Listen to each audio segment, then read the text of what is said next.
What's up, Falcon fans? This is the recap video where we discuss what happened to the Atlanta Falcons. If you guys like this type of content, hit that like button. If you guys hate this type of content, hit that dislike button and we'll hurt your boy's feelings.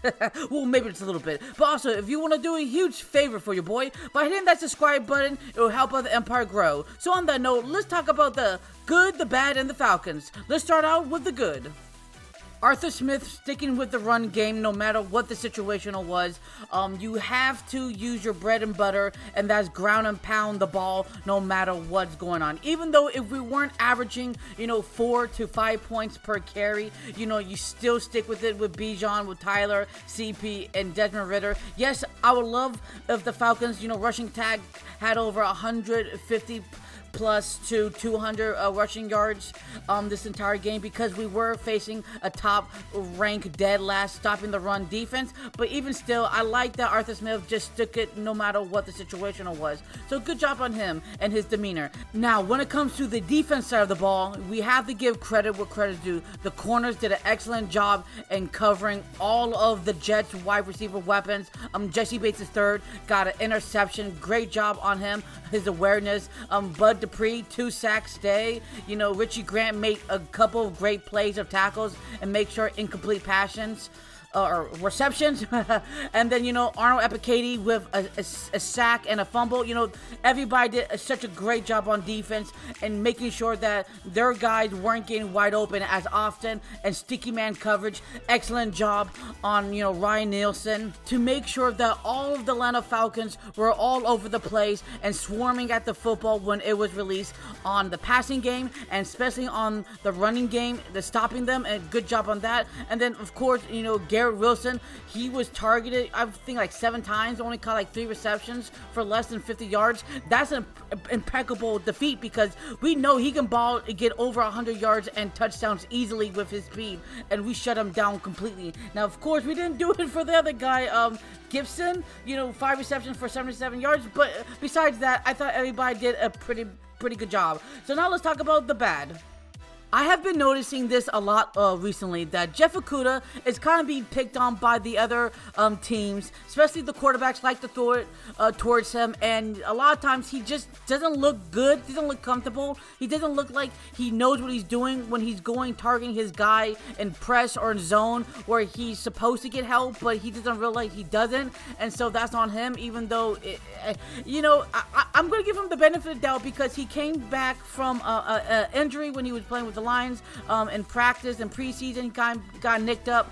I think he got to get used to the defensive scheme calling with all these new groups with him in his first year with the Atlanta Falcons. So I'm going to give him the benefit of the doubt for this year. But I just kind of noticed in the back of my head that he just get picked on way too much for my liking. But hopefully he could, if the Falcons do decide to resign him back, I think he's going to improve. But for right now, that's definitely one of our weaknesses on the defensive side, where he gets picked on a lot.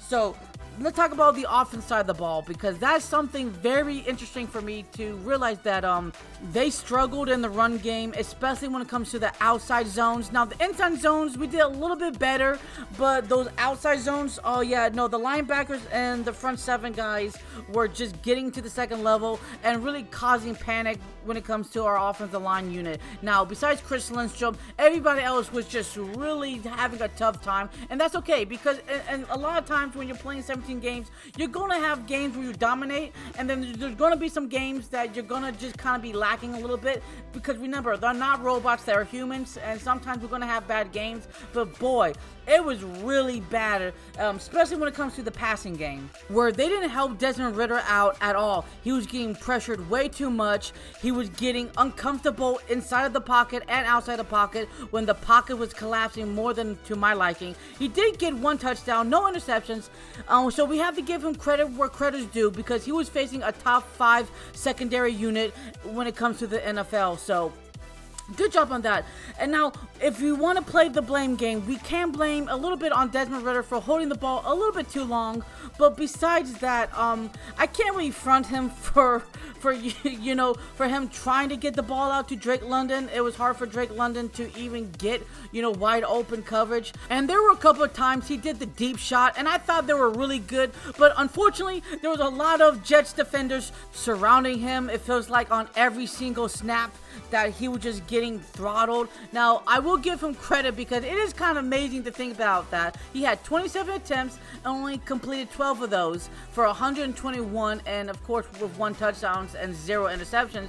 But, he got sacked 3 times, so obviously it felt uncomfortable for him. Now, Kyle Pitts, with that connection, now he was targeted 8 times, caught 4 receptions for 51 yards. But in some plays, I feel like he could have caught the ball, and it would have been a lot of different storyline, you know what I'm saying? There were 1 or 2 plays where I saw that a wide receiver like Drake London was wide open, but Desmond Ridder was not paying attention at all to him and just threw the ball and it became incomplete. So obviously there was things like that where if things kind of went our way again, Desmond Ridder will probably had a better stat line than he does already, in the sense of not turning over the ball at all. Now, when it comes to the passing game, obviously we would love him to improve on that, but then again, Arthur Smith wasn't demanding him to, throw for 300 yards and crazy stuff like that. No, it's just really to maintain the game, and hopefully you can win it at the very end with a field goal or, kneeling. That type of situation. So now let's talk about the Falcons and the Jets. First of all, I know a lot of people are going to say the Falcons got really lucky in beating a really bad team. Well, hold on. The New York Jets, they are a top, defensive unit, and their offensive weapons are nothing to scoff at. Now, obviously, they are 4-8 right now, but their only real major issue is quarterback play. If Aaron Rodgers didn't get banged up in the preseason and played in the regular season, I think the New York Jets would have won more than 4 games. That's my personal opinion. And number 2, this was an ugly game on both sides of the aisle. So I'm not really nervous or worried about the Atlanta Falcons because this was a rainy game, and it's really hard to be a really good unit team against the rain on both sides. I don't think, when was the last time when it was raining, light or bad, where a team scored over 30 to 40 points? I can't remember. Maybe you guys can, but surely I can't remember in recent years. So I'm not too worried about that. Obviously, when it rains, more than not, you're going to be, not aggressive, but more conservative in a lot of play calling. And yes, balls were slipping all over the place on both sides of the aisle. So obviously, will that be for the next week? I don't think so, because we're going to play at home and we have a dome. So there you go. So that's why I'm not too worried about this game. Sometimes you're going to have sloppy games, and hopefully that doesn't be consistent, but for right now, I'm not that concerned about that. So that's why I'm kind of confident in going into the weeks and weeks and weeks if we don't have to go in any weather. You know what I'm saying, my boys? But I feel like the Falcons did what they had to do to make sure they won and get this dub, and that's all you can really be happy about. So on that note, if you guys lasted this long to the very end of the video, thank you so much for taking your own personal time and day to watch these Falcon content videos. I like making videos. Here's more for you guys on the screen if you guys are interested. So what do Falcons do? Rise up. Until the next episode, show love and peace to the world, and peace.